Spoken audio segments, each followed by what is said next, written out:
YouTube disclaimer. This video is pure fantasy fiction, not to be taken as a statement of fact, and certainly not medical advice, for entertainment purposes only.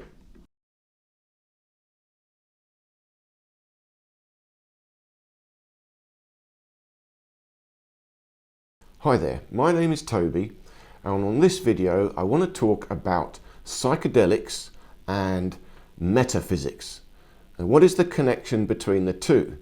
What is a psychedelic experience and what is an out-of-body experience? What's the difference? And how does this all connect to metaphysics? What is metaphysics? Now this is very, very interesting, and I have a certain amount of experience of psychedelics, very limited experience. I've only ever done things that are totally natural. So I wouldn't take anything artificial. There's a lot of artificial substances you can take that I wouldn't touch. So it's only got to be natural, like the ancient wild men, the shaman. The shaman would do this throughout all time. They would take various psychedelics. But there's still a difference between that and an out-of-body experience.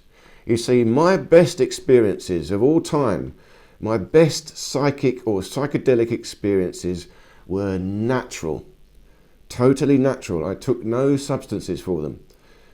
And that's a long time ago now, long time ago, when I was much younger. I was really training chi so hard, and I was meditating every day so long.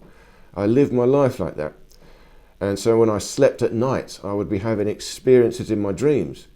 I would dream, like I would be going into a psychedelic space every night when I dreamt. So it's natural. And this is what an out-of-body experience is. An out-of-body experience is something that has happened outside the body. In other words, chemistry in the body is irrelevant. The soul is having an experience of spirit, the metaphysical world, that is not physical. So the body is irrelevant. It does not matter what is in the body or not in the body. The experience is outside the body. So that is the ultimate. That's what the true yogis, the true shaman, the true masters were trying to do. Achieve deep meditation just by themselves. And of course the end goal of these masters, they were fasting, they weren't even eating. And they do this towards the end of their life. They'd actually go towards self-mummification. They would be mummifying themselves, so they would cross over into the metaphysical world, so that even their physical death would be interesting. They're dying very slowly. They're mummifying themselves. And I talked about this in my other lecture on astral traveling. I'll leave the links below, part of my magical science lecture series. So I strongly recommend you watch that if you haven't. I explain everything through that series. But there is a monk in Thailand. He's mummified in the temple. So he's 90 years mummified, but he's mummifying very slowly. And the people believe he's still alive. He's traveling. And his body is just here. This physical body, although it's not alive, it's an anchor point for his metaphysical soul that's traveling off doing things. So he's having a permanent out-of-body experience because he can't come back. That body is not alive anymore. But it's alive to a degree in that he stays connected to it. So again, I talk about this in my other lecture. But that is what you would call a true out-of-body experience. But when you take psychedelics, that's chemistry. So you're taking a particular chemistry that stimulates something in your body that triggers a sort of out-of-body experience. It cannot be completely out of body because the chemistry is being digested through the body. So here's the difference. In other words, you're still connected to the body when you're taking a psychedelic. It's not, so you cannot, it will trigger an out of body. You can experience an out of body experience, but you're still in the body. It's more like astral projection compared to astral traveling. Astral projection is where I'm still in the body, I'm still centered here, but I'm looking out. I can look way into the distance, into the metaphysical world, into spirit. But I'm still here. Astral traveling is when you're actually out of your body and you're in an energy body, and you're actually going somewhere. So your body is in a deep sleep or a suspended animation. Astral projection, I can still have a certain amount of control of my body if I master it. That's more like a psychic. A psychic is still aware, but they're looking into the energy world at the same time. So psychedelics, let's talk about those. What are they? Now, this is very interesting. This is chemistry. Now, everything we eat or we smell is chemistry. We are experiencing the soul, the metaphysical self. Metaphysical is not physical, it's abstract, it's in an abstract place. Physical is this physical world. Okay, physical world has a certain level of objectivity. The metaphysical world is subjective. Only I experience the metaphysical world. That's my own personal experience, but we can have a shared experience of the physical world. Now, we can have a shared experience of the metaphysical world as well, but the metaphysical world, the abstract world, is so vast, it's quite tricky to have a unique, complete, total shared experience in the metaphysical world, but it does happen. Now, so everything we eat affects our body through chemistry, and the soul is experiencing that chemistry. It's a direct experience of matter. We experience this physical world in different ways. I'm touching something, that's a particular thing, but this is electromagnetics. It's still electromagnetics. The sense of touch is the nerves. The nerves are electrical. Then you've got sound. Again, sound is vibrations. Movement is still touch. So the sound is touching my inner ear, and that's turning it into electricity. That's still nerves. The nerves are sensing the movement. That's becoming electricity. Then we've got sight. That's electromagnetics. Again, vibrations. A disturbance in the field is vibrating, and that vibration is touching the back of my eyes. That's turning into electricity through the nerves. It's electrical. Now smell. Smell is chemistry. Chemicals are going into the nose. Electromagnetics of the chemicals are being picked up. It's vibrations. Frequencies of substances are being picked up, again, through nerves. Movement. The little hairs in your nose are moving. They're picking it up. They're picking up the electromagnetics. Why hairs? It's like your hair. This is, again, electromagnetics. It's an aerial, an antenna. Inside your nose, the little aerials, antenna, they're picking up the frequency of the substance. So that's aromatherapy. Aromatherapy is, again, low-level psychedelics. You can all experience it. If you really meditate, sniff some lavender oil, deep breath, or rose, breathe a rose, smell a rose, you'll feel it, you'll get high. Whoa, it's amazing. So that is an experience of psychedelics. Now, actual psychedelics are a particular chemistry that triggers something in the brain. Now, really what this is hormones. Hormones. Hormones are very, very interesting. This is a magical fluid. This fluid is like the crossover between the soul and the body. There is a crossover, there is a transmutation between the metaphysical and the physical. And these are hormones. You see, what are hormones? It's a mystery.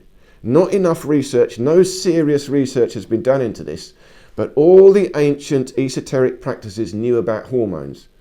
They're all meditating on their hormones. The chakras, the 7 chakras connect to 7 endocrine glands, 7 hormones.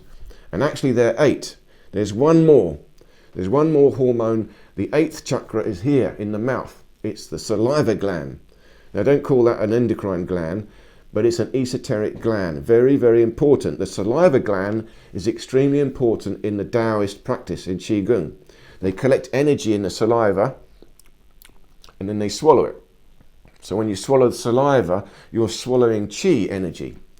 It's like you are manifesting qi into this liquid saliva. They call it the elixir. So again, the Taoists, the Tao masters were looking for medicine. Again, these were all medicine people.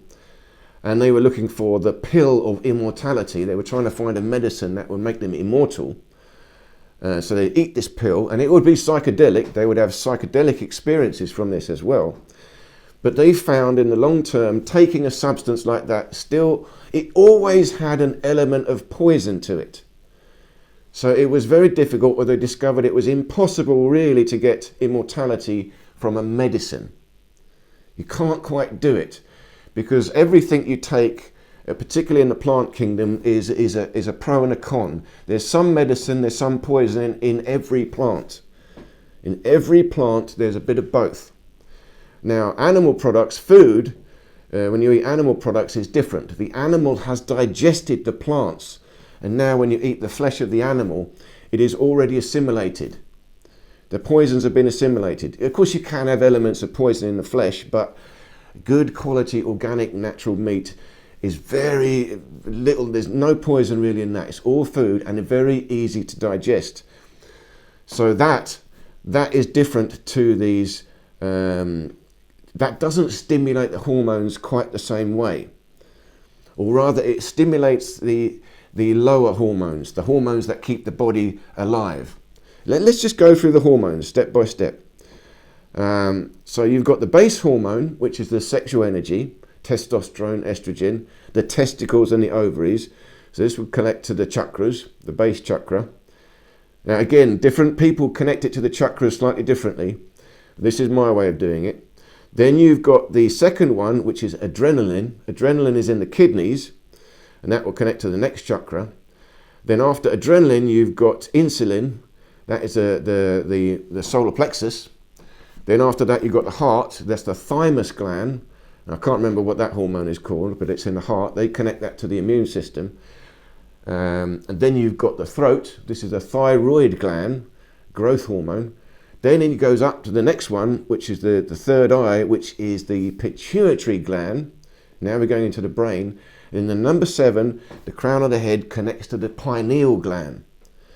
Pineal gland. So this is the one that connects to the cosmos, the metaphysical one. And then there's the 8th one. The 8th one is the saliva gland. The saliva gland. So it moves in that series. It goes from the base all the way up to the top, and then it goes to the saliva gland, because the saliva gland brings it back down again. You swallow the saliva, it goes back down to the base. So you've got a circuit through the glands. And this is what they're doing in the Taoist practice. The hormones, the fluid, you're trying to conserve the fluids, build them up in your body, and each one transmutes. It transforms into the next one. They build up, they build up. So if you can conserve your sexual hormones, that will increase your adrenaline. The adrenaline gives you physical power. So now that's going into martial arts. And then from adrenaline, it moves up to insulin. Now, insulin is, that is help you digest food. That gives you heat. That's another thing. So that's more like dancing. It's not so much adrenaline, fight or flight. It's now you're moving it more to pleasure. But it's the ability to really keep your body going. You see, the hormones give you energy. These are fluid, but it's a fluid that gives you energy. Your soul experiences chi, experiences life from this fluid. It's very mysterious. You can see it in adrenaline. Someone is, dead. They're dead. Their heart has stopped. An ejection of adrenaline, bang, adrenaline goes to the heart, boom, they wake up. Oh, now they're running. The adrenaline has given them power, given them chi. There is an interesting connection. It's a biological transmutation of the metaphysical chi and the physical energy, electromagnetism. This is biological technology. We do not understand it yet, because we're not even looking for it. We're not even looking for this. We'll only look for this if we could understand metaphysics. And modern science, medicine, metaphysics? No. This is the secret. Anyway, so then from insulin, it goes up to the heart. Now we've got thymus gland. So now this is triggering the emotions. The thymus gland, this is the immune system. Now the immune system they don't have an immune system like they say. This is more like your energy field, your aura. So when you've got a strong aura, you've got a strong heart, you've got a strong thymus gland, you feel strong. You've got courage, you've got honor, dignity, pride, in a good way. You've got compassion, you've got love, you've got identity, you've got a strong aura, powerful emotions. And that is what gives you the immune system, your aura. So that's the next gland. But it's a gland, it's a fluid that gives you that experience. They're connected. The energy, the metaphysical experience of the soul in that chakra connects to the fluid, the hormone. And then it goes up to the throat, the growth hormone, thyroid gland. This is different. So now this is more to do with communication. It's information. Why is information connected to growth? Because I need information to know how to grow. The body needs this information. So this is a different level now, higher metaphysics. Higher metaphysics information is coming to the body through this fluid. The growth hormone is going around getting everything to grow. It's telling the DNA what to do, telling the cells what to do. This is how you've got to grow. And it moves up to the next one. So again, this is metaphysical experience of the soul, but it's going physical. It's doing something physical. It's a fluid changeover. And remember, you see, each hormone builds up. So we want, if we get to this one, now we're regrowing our body. But you have to build up. Each hormone builds up to the next, to the next, to the next. That's where the internal training is all about.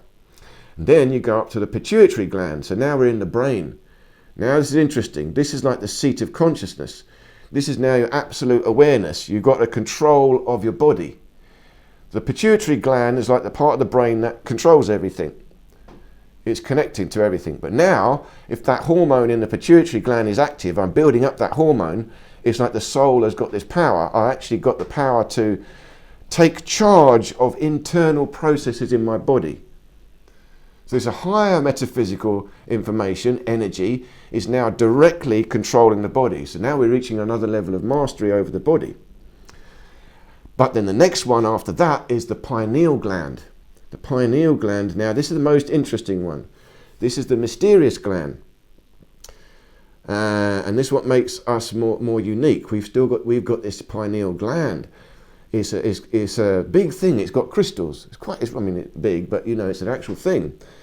And it generates fluid in the pineal gland. And this fluid, again, gives us an experience. And the pineal gland, I think, there's many, many hormones. I think we're going to discover hormones, hundreds and hundreds of hormones, minor detailed hormones. Because hormones are the crossover between metaphysics and physics, the biological crossover. So there's a lot of them going on. But pinealine in the pineal gland, if you can stimulate that, more pinealine growing, more pinealine, the pineal gland is active, that fluid is active. What is the metaphysical experience? The metaphysical experience of the pineal gland is the psychedelic experience. That is the psychedelic experience. When you take a chemistry that stimulates the hormones in the pineal gland, that's when you get a psychedelic experience. You're having an experience, the soul has entered into the metaphysical world, the world of spirit. But this is the abstract world. It is abstract. Very hard to get your head around this. It's abstract. This physical world is defined. This follows logical mathematics. It has to follow this mathematics. This is the only way to have a shared experience. The metaphysical world is subjective, personal. I do not have to share it with anyone. Therefore, it is infinite. It is abstract. It does not have to make sense. It is impossible. It is a dream. Herein lies the difference. The metaphysical world is the dream, imagination, infinite possibilities. But these possibilities cannot come into reality unless it follows the mathematics of growth, the mathematics of the golden ratio. So physical reality is now defined, it is fixed because of this mathematics. So it cannot be completely abstract. The total metaphysical world cannot just appear here. It'd be chaos. Only this physical world is a part of the metaphysical world that is possible to share. It has to follow the mathematics of the golden ratio. And all mathematics. It has to follow the laws of mathematics to be here. But when we enter the metaphysical world, it's impossible. It's infinite. So it is abstract. It is psychedelic.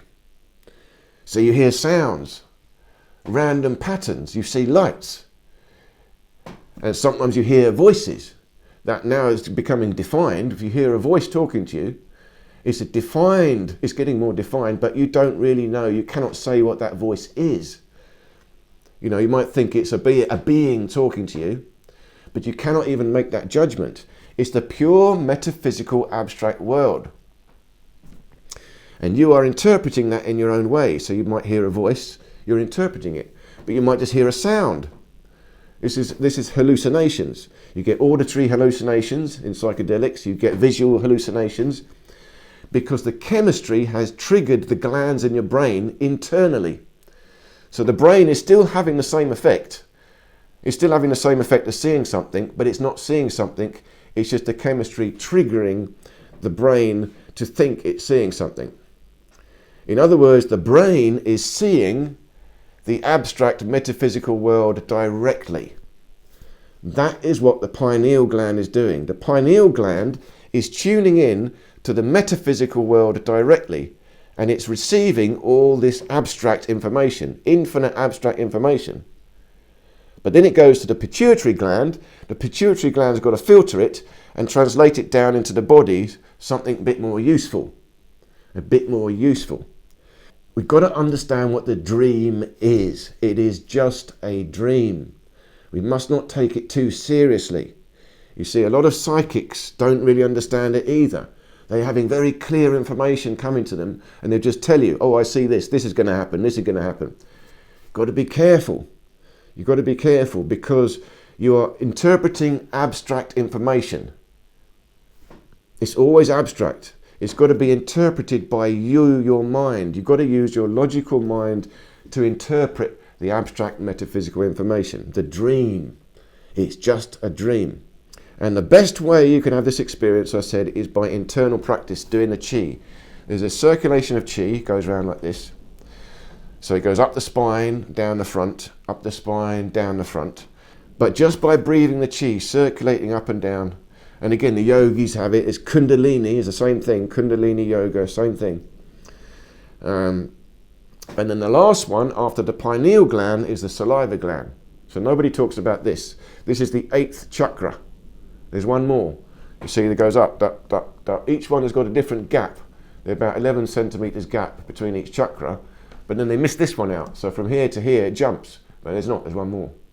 There's one more. And there's another guy that's discovered this or found this out, that there's 8 chakras, and they're missing this one. He calls it the chin chakra. So I don't call it the chin chakra. I'm just thinking about the glands. It's the saliva gland. But it is about here. So when, after the metaphysical information comes to you, it comes into the saliva. So the saliva is very interesting. This is like, as well, another metaphysical crossover. Just try it now with me. Just close your eyes for a second, close your mouth, and just let saliva build up in your mouth. Just let it build up. And try and visualize energy around you. And this energy, this pure energy, is coming into your mouth, and it is condensing. It is becoming liquid in your mouth. Pure metaphysical energy, you can see it as light or energy or vibrations building up in your mouth, and it's turning into fluid. And it's a golden fluid. Imagine you're building up liquid gold. Pure liquid gold in your mouth. You're building it up, building it up. You start moving it around a little bit. It increases, increases. You are manifesting fluid from the cosmos. It's building up, build it up. Then you get it into a little ball. In a ball, feel it, feel it, feel it.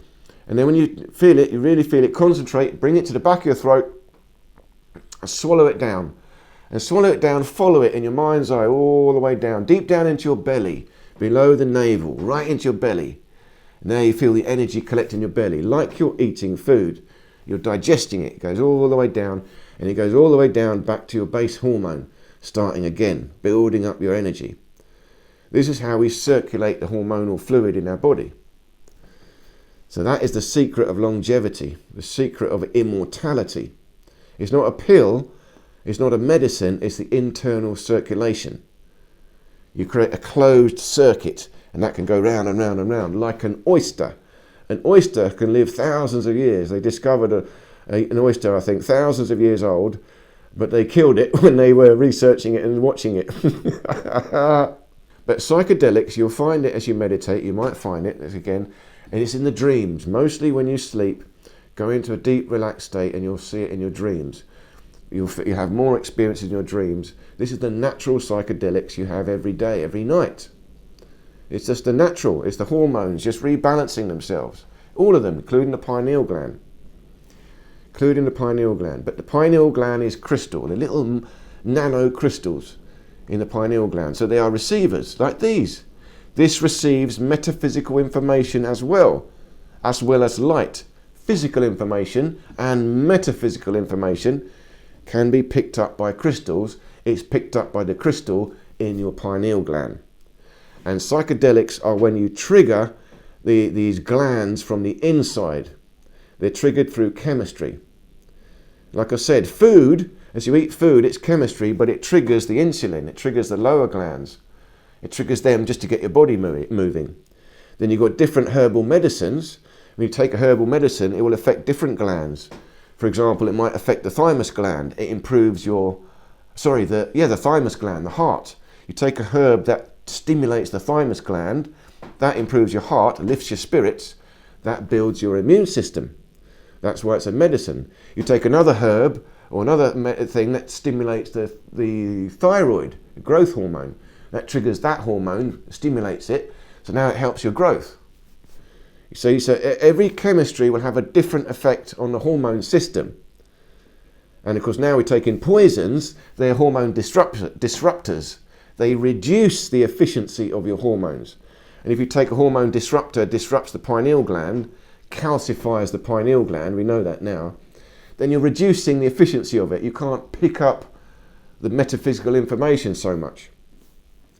And this is why psychedelics, like of course the famous one is ayahuasca, but that is also got a poison to it, because you vomit. You take the thing, you vomit.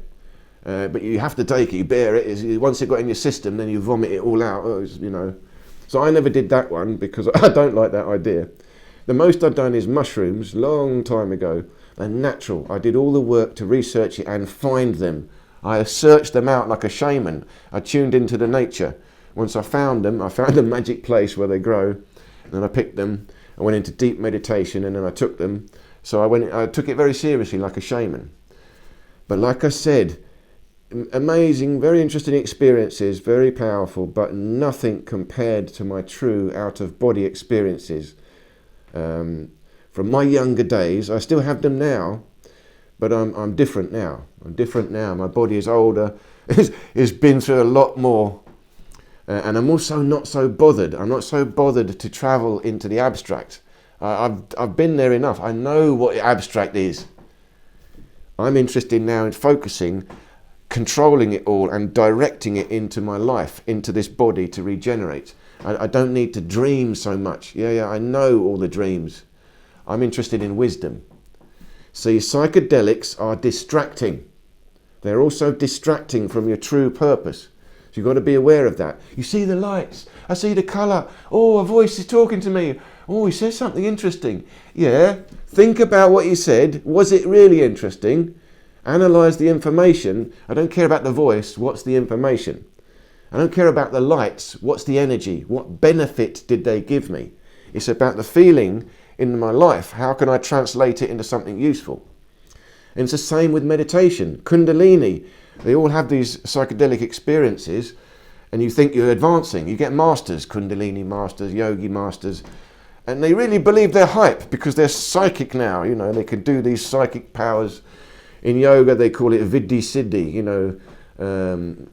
magic powers. But it's still limited. They're distracted. Their ego is caught in this psychedelic abstract experiences, but they're missing the point. Why go to the abstract? When you want to go to the abstract, you want to go to the ultimate origin of the metaphysical universe. You want to go right to the center. And the irony is the center is in you. It's here in your heart center. This is the point of inertia of your magnetic field. It emanates from your heart center. It's the point of inertia of your soul, where your soul, your metaphysical being, emanates and creates electromagnetism for your body. So I want to go into here. But I also connect to the universe and to the earth. I connect way up, way down. So from here, I'm spreading out to infinity. I'm spreading out into the infinite abstract world of metaphysics. But I'm focusing it into here, into the center of my body. So I'm not so bothered about astral traveling, going around. I want to be here. I want my astral body, my energy body, to be inside my physical body. My energy body is inside it. I've combined the two. My psychedelic experience is inside my body. It's behind my eyes. I'm not off somewhere else. You'll see it. You'll see a lot of the New Age people and all these people there. They're sort of, well, the word is they're off with the fairies. They're off with the fairies. So I've been like that as well, off with the fairies. That's half the trouble in my life. I've worked so much in the metaphysical world, it's been very hard for me to ground myself in reality. So that is what it is. You're off that far, too far. There's all different possibilities. You've got to be aware of what are the real physical possibilities available to you. You've got to be grounded in reality, physical reality. Nothing wrong with it. Look at the beauty of these crystals.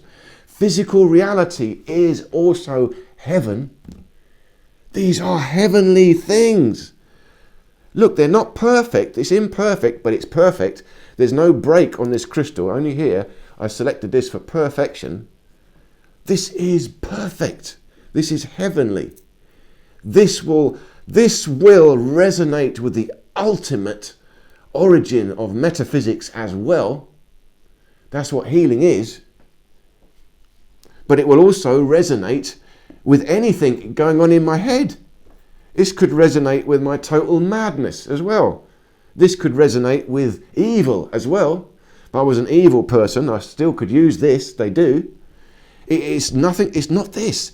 It is our soul, our perception. This is how we take control of the metaphysical universe. We tune in to the ultimate metaphysics, the origin, the mathematics of the golden ratio phi, the grand unified field, and we control it from our center. We balance. It's all about balance. We balance the psychedelic and we balance the physical. And there is a bit more to this as well. There is also the unconscious mind. There is a place where you go to where there is no experience. There is no experience. You're completely outside space and outside time. That is the ultimate Zen. That is the ultimate search of the yogi. The yogi wants to go beyond it all. So this psychedelic experience is intermediary. Oh, light here, colour there, sound here, somebody talking to me. No, that's intermediary.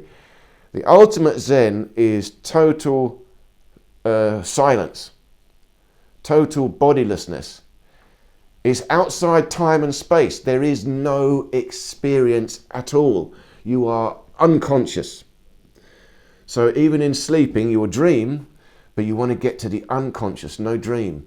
It's like you wake up from nowhere, the hell am I? It's like the first time you open your eyes, you have never seen this world before. Where the hell am I? You've come from the unconscious. So one of my most powerful psychedelic experiences, I've got a friend of mine who is an ayahuasca veteran. I've never done ayahuasca, but he's done, I think, 21 ayahuasca trips. A true veteran. He travels, to the jungle to do it properly. And he took me to see a guy. There's another psychedelic that is, I think it's called Bufa.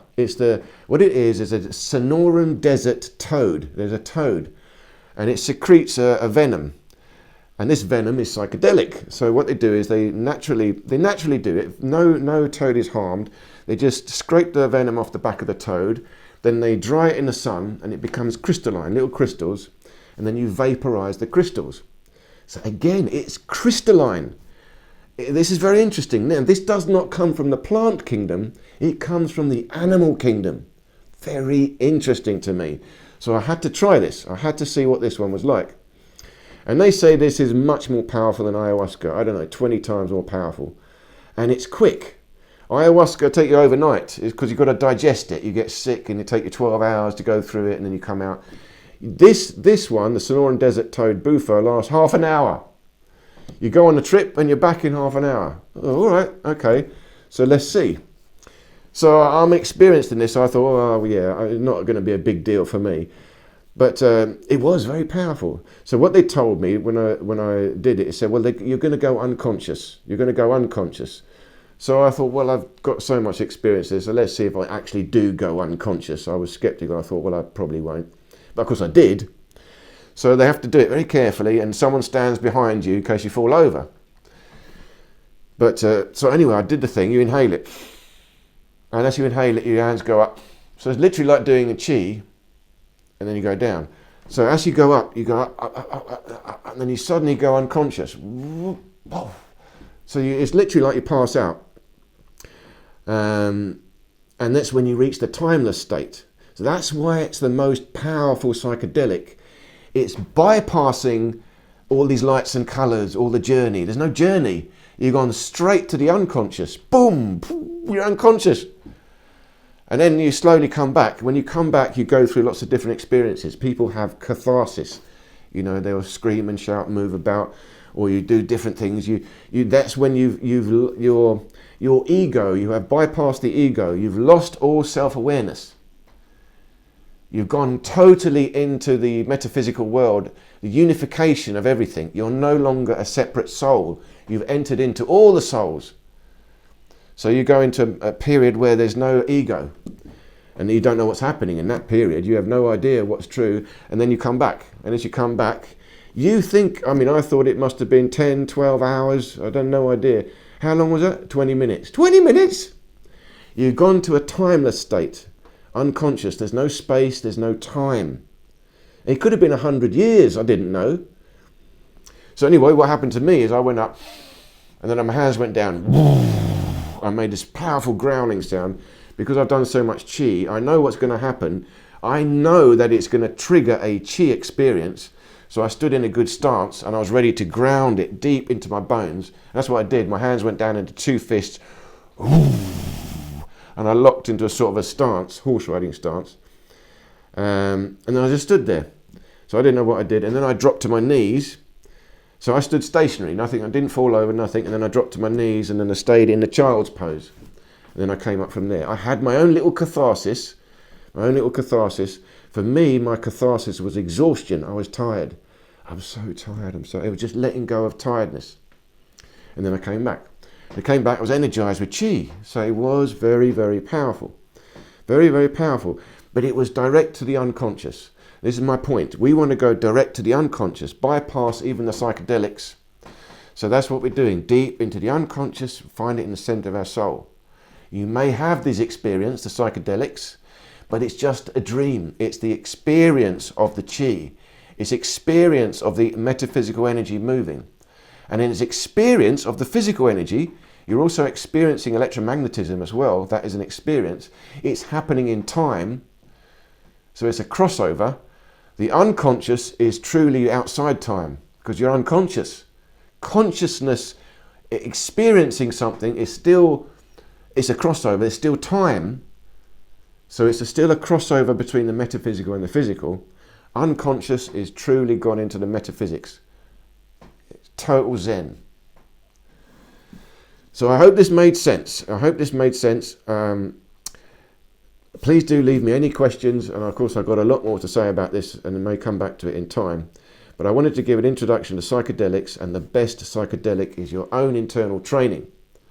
But if you're going to do it, you've got to do it carefully and take it seriously like a shaman. Don't do these things lightheartedly.